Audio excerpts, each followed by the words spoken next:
Let's buy पैसा।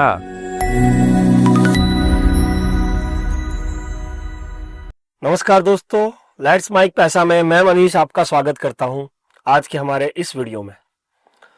दोस्तों, आज हम बात करने वाले हैं कि म्यूचुअल फंड से जुड़े हुए मिथ क्या क्या समझते हैं लोग। तो म्यूचुअल फंड से जुड़े हुए बहुत सारे मिथ ऐसे हैं जो अभी भी लोगों को समझ में नहीं है कि म्यूचुअल फंड के अंदर मिथ तो बना रखे हैं कि भाई म्यूचुअल फंड में ये होता है, जबकि हकीकत में वैसा होता ही नहीं है।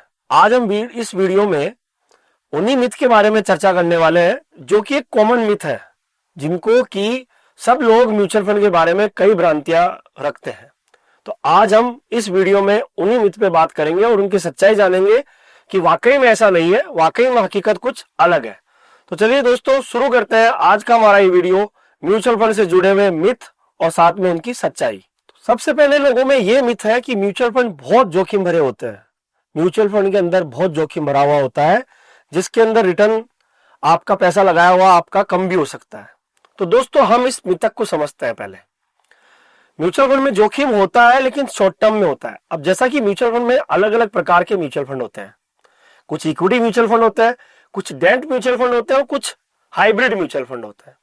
अब आप अगर अपनी निवेश क्षमता को समझते हुए म्यूचुअल फंड में निवेश करेंगे तो म्यूचुअल फंड कोई रिस्की नहीं है। कैसे? एक एग्जांपल के साथ मैं आपको समझाता हूं। मान लीजिए आपको पैसा लगाना है 3 महीने के लिए, 6 महीने के लिए। तो 3 महीने और 6 महीने के लिए जो पैसा लगना चाहिए ना, वो लगना चाहिए दोस्तों डेट म्यूचुअल फंड में। लेकिन अगर आपने डेट म्यूचुअल फंड में पैसा न लगा के 3 महीने या 6 महीने के लिए या इवन साल भर के लिए भी अगर आपने इक्विटी म्यूचुअल फंड में पैसा लगा दिया, तो वो हो सकता है रिस्की। हो सकता है 3 महीने या 6 महीने में मार्केट डाउन हो गया और आपके म्यूचुअल फंड की वैल्यू भी डाउन हो गई। तो दोस्तों, म्यूचुअल फंड रिस्की है, लेकिन अगर आप अपने जोखिम क्षमताओं को बिना पहचाने हुए कम समय के लिए म्यूचुअल फंड में निवेश कर देंगे तो म्यूचुअल फंड जोखिम भरा हो सकता है। लेकिन अगर आपकी निवेश क्षमता को पहचानते हुए आप निवेश करेंगे लॉन्ग टर्म के लिए, तो म्यूचुअल फंड का पिछला रिकॉर्ड ये बताता है कि अगर आप म्यूचुअल फंड में लंबे समय के लिए निवेश करते हैं तो 10 से 12% का रिटर्न आपको आराम से मिल जाता है। आपकी जोखिम की संभावनाएं कम हो जाती है। जोखिम की संभावनाएं कम होने का एक और कारण है कि म्यूचुअल फंड में होते हैं फंड मैनेजर, एक्सपर्ट्स होते हैं जो कि आपके बिहाफ पे फंड मैनेजर म्यूचुअल फंड में स्टॉक्स में पैसा लगाते हैं। तो उन फंड मैनेजर्स का काम यही होता है कि वो लंबे समय में आपकी जोखिम को कम कर सके। तो दोस्तों, ये जो मिथ है कि म्यूचुअल फंड जोखिम भरा होता है, ये सब समय पे लागू नहीं होता। शॉर्ट टर्म के लिए म्यूचुअल फंड जोखिम भरा होता है, लेकिन लॉन्ग टर्म के लिए म्यूचुअल फंड जोखिम भरा नहीं होता है। वहां पे आपकी जोखिम बहुत कम हो जाती है। इसलिए दोस्तों, ये मिथ आपके दिमाग से निकाल दीजिए कि म्यूचुअल फंड जोखिम भरा होता है। अगर आप सही समय के हिसाब से सही जगह निवेश करेंगे तो म्यूचुअल फंड कभी भी जोखिम भरे नहीं होते हैं। अब हम बात करते हैं म्यूचुअल फंड से जुड़े हुए दूसरे मिथक के बारे में। दूसरा मिथक क्या है दोस्तों? दूसरा मिथक ये है कि म्यूचुअल फंड के लिए पैसा बड़ा चाहिए। अगर आपको म्यूचुअल फंड में निवेश करना है तो आपको बड़े पैसे के साथ शुरुआत करनी पड़ेगी, तब आपको रिटर्न बनेगा। नहीं दोस्तों, ऐसा बिल्कुल नहीं है। आप म्यूचुअल फंड में एसआईपी के माध्यम से आप निवेश करेंगे तो आप 1000 रुपए महीने से भी आप इन्वेस्टमेंट शुरू कर सकते हैं। इवन अब तो कुछ म्यूचुअल फंड कंपनियां ऐसी भी आ गई जो कि 150 रुपए महीने से भी आपको म्यूचुअल फंड में इन्वेस्टमेंट करने का मौका देती है। तो दोस्तों, म्यूचुअल फंड के लिए बड़ा पैसा नहीं चाहिए, आप छोटे पैसे के साथ भी अपना निवेश कर सकते हैं। तो म्यूचुअल फंड का जो ये मिथ है कि म्यूचुअल फंड में निवेश करने के लिए बड़ा पैसा चाहिए, ऐसा जरूरी नहीं है। आप छोटे पैसे के साथ भी अगर आप निरंतरता रखेंगे, आप लंबे समय के लिए निवेश करेंगे तो आपको रिटर्न बनेंगे। जैसे मैं छोटा सा एग्जांपल देता हूं, अगर आप 1000 रुपए महीने की एसआईपी भी करते हैं और 1000 रुपए महीने की एसआईपी अगर आप 10 साल तक करते हैं और अगर उसके अंदर 8% का रिटर्न भी दोस्तों अगर आता है, तो आपके पास लगभग 1,80,000 रुपए बन जाएंगे 10 साल के बाद।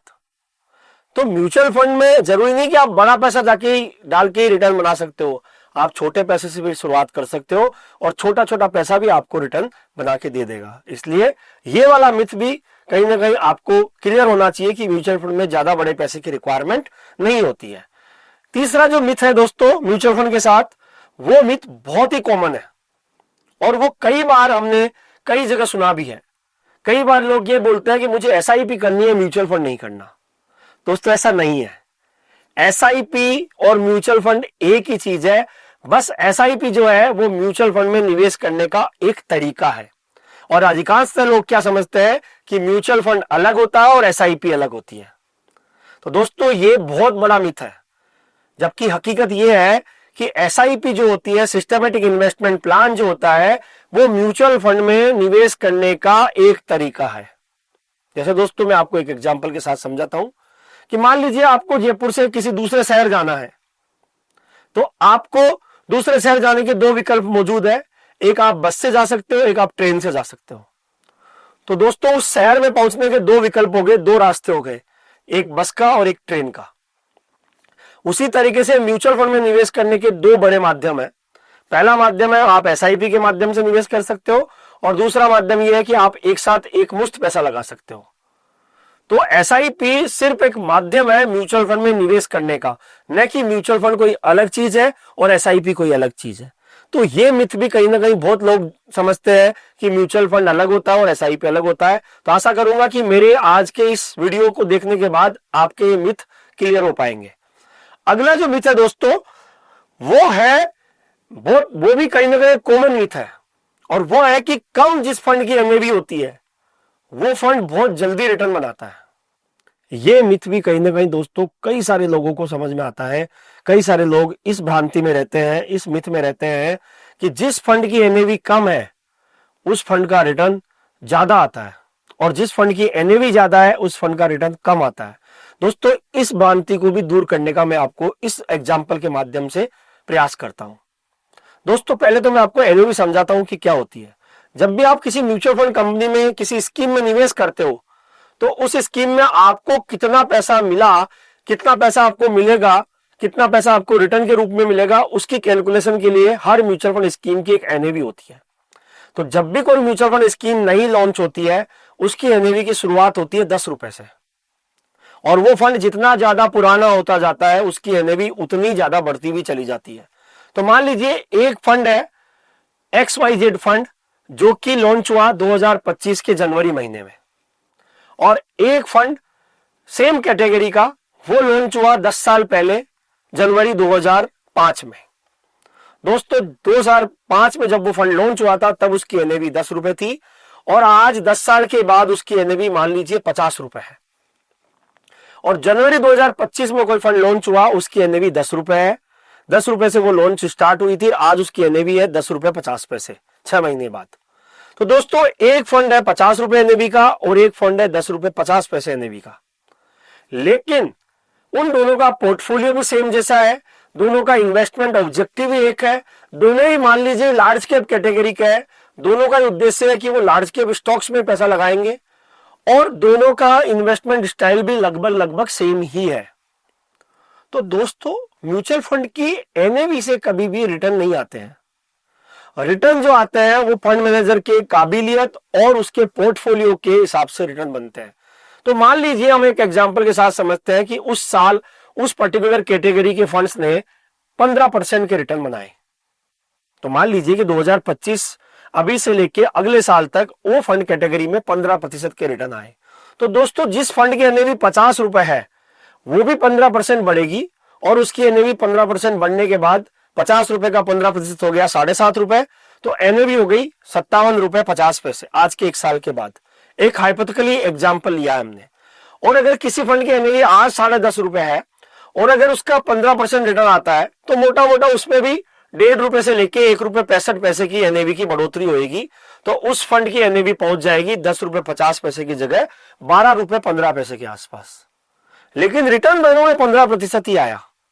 तो इसका मतलब ये हुआ कि फंड की एनएवी कम है, तो इसका मतलब ये नहीं है कि वो रिटर्न ज्यादा बनाएगा, और फंड की एनएवी ज्यादा है इसका मतलब ये नहीं कि वो रिटर्न कम बनाएगा। रिटर्न हमेशा पोर्टफोलियो के हिसाब से आते हैं, पोर्टफोलियो में फंड मैनेजर ने क्या स्टॉक्स ले रखे हैं उसके हिसाब से आते हैं, और रिटर्न हमेशा परसेंटेज में आते हैं, ना कि एब्सोल्यूट टर्म में आते हैं। तो इसलिए ये जो मिथ है वो भी कहीं ना कहीं क्लियर करना जरूरी है कि कम एनएवी वाला फंड ज्यादा बढ़ता है और ज्यादा एनएवी वाला फंड कम बढ़ता है। हमेशा फंड की रिटर्न सेम ही आएगी, परसेंटेज रिटर्न में सेम आएंगे, चाहे एनएवी कितनी भी हो उससे कोई फर्क नहीं पड़ता है। तो ये भी एक मिथ कहीं ना कहीं आपका मैं क्लियर करने की कोशिश करी है। चौथा मिथ जो है दोस्तों, चौथा मिथ ये है कि म्यूचुअल फंड में पैसा लॉक हो जाता है। दोस्तों इसके साथ मैं आपको एक एग्जांपल बताता हूं कि जिस तरह से एक हाथ की पांचों उंगलियां बराबर नहीं होती, उसी तरीके से हर म्यूचुअल फंड स्कीम का पैसा लॉक नहीं होता। हाँ, लॉक होता है, लेकिन हर म्यूचुअल फंड स्कीम का पैसा लॉक नहीं होता। म्यूचुअल फंड में कुछ ईएलएसएस स्कीम्स होती है जिसके अंदर पैसा 3 साल के लिए लॉक इन होता है। कुछ फंड तो ऐसे होते हैं, डेट म्यूचुअल फंड तो ऐसे होते हैं जिसके अंदर पैसा आपका 2 वर्किंग डे में आपके खाते में आ जाएगा। इसलिए यह मिथ भी गलत है कि म्यूचुअल फंड में पैसा लॉक हो जाता है। अगर आप म्यूचुअल फंड में जा रहे हो और अगर आपने उस स्कीम के ऑब्जेक्टिव को समझा है और उस स्कीम के बारे में समझा है और उस स्कीम के सब कुछ को समझते हुए आपने निवेश किया है, तो शायद आप पैसा लॉक में नहीं डालोगे। लॉक में पैसा जाता है सिर्फ ईएलएसएस स्कीम में और कुछ क्लोज एंडेड स्कीम में, जो कि अभी अधिकतर आज के समय में कोई mutual fund company close ended scheme नहीं लेके आ रही है, सब ओपन एंडेड स्कीम लेके आ रही है। और सभी ओपन एंडेड स्कीम में आप पैसा कभी भी निकाल सकते हो, म्यूचुअल फंड में पैसा लॉक नहीं होता है। अगला जो मिथ है दोस्तों, वो है कि म्यूचुअल फंड में ज्यादा रिटर्न की गारंटी होती है। दोस्तों, ये मिथ भी बहुत कॉम्प्लिकेशन वाला है। बहुत लोग अभी भी इस मिथ में ये समझते हैं कि म्यूचुअल फंड का मतलब बहुत ज्यादा रिटर्न आने वाले हैं। नहीं दोस्तों, ऐसा नहीं है। म्यूचुअल फंड का अगर आप इतिहास उठा के देखेंगे तो जो एवरेज रिटर्न आया है वो 15 से 16% तक आया है। कुछ म्यूचुअल फंड स्कीम ऐसी होती है, डेट म्यूचुअल फंड जैसे होते हैं, जिनके अंदर आपका रिटर्न बैंक एफडी के सिमिलर रिटर्न आते हैं। कुछ हाइब्रिड स्कीम ऐसी होती है जिसमें 10 से 12% का रिटर्न आ जाता है और कुछ इसकी इक्विटी स्कीम ऐसी होती है जिसमें 15%, 20%, कुछ समय सीमा में 20, 25% के रिटर्न भी आए हैं। लेकिन ये सिर्फ और सिर्फ पास्ट परफॉर्मेंस है। और दोस्तों, म्यूचुअल फंड की एक डिस्क्लेमर भी है कि mutual fund investments are subject to market risk. Please read offer document carefully and past performance may or may not be sustain in the future. तो इसका मतलब यही होता है कि जो पिछला रिटर्न आया है, जरूरी नहीं कि आने वाले समय में भी वही रिटर्न आएगा। इसलिए दोस्तों, अपनी निवेश क्षमताओं को समझते हुए अपने गोल के अकॉर्डिंगली निवेश कीजिए, ना कि पिछले रिटर्न देख के निवेश कीजिए, क्योंकि पिछला रिटर्न है, आ भी सकता है और नहीं भी आ सकता। इसलिए इस मिथ में नहीं रहिए कि म्यूचुअल फंड में रिटर्न हायर आ जाते हैं, ऐसा जरूरी नहीं है। कुछ एक स्कीम होती है जिसमें रिस्क भी ज्यादा होती है, रिटर्न आने के चांसेस भी ज्यादा होते हैं। इसलिए अपने निवेश क्षमताओं के अनुसार निवेश कीजिए, न कि इस मिथ को ध्यान में रखते हुए कि म्यूचुअल फंड में ज्यादा रिटर्न आ जाते हैं। हाँ, ये हो सकता है कि लंबी अवधि में रिटर्न बढ़ जाएंगे, लंबी अवधि में आपको 12-15% के रिटर्न आ जाएंगे, लेकिन फिर भी निवेश करने से पहले अपने निवेश सलाहकार के साथ बात करके ही निवेश करें। वो आपकी निवेश क्षमताओं के अनुसार, आपके निवेश लक्ष्यों के अनुसार आपको निवेश करवाएगा। वो आपके गोल को समझने की कोशिश करेगा कि आपको कितने समय बाद कितने पैसे की रिक्वायरमेंट है, उसके हिसाब से वो आपको निवेश करवाएंगे। इसलिए कभी भी इस मिथ में ना रहे, इस भ्रम में ना रहे कि म्यूचुअल फंड में ज्यादा रिटर्न आ जाते हैं, बहुत ज्यादा रिटर्न आ जाते हैं। अगला जो मिथ है दोस्तों, वो है कि म्यूचुअल फंड को समझना बहुत जटिल है, बहुत कॉम्प्लिकेशंस है। तो दोस्तों, ऐसा नहीं है। म्यूचुअल फंड बहुत सिंपल होते हैं, बहुत सरल होते हैं। सेबी की categorisation, SEBI security and exchange board of India, उन्होंने हर म्यूचुअल फंड स्कीम की एक कैटेगरी डिसाइड कर दी। उस कैटेगरी को डिसाइड करने के बाद तो म्यूचुअल फंड को समझना और आसान हो गया।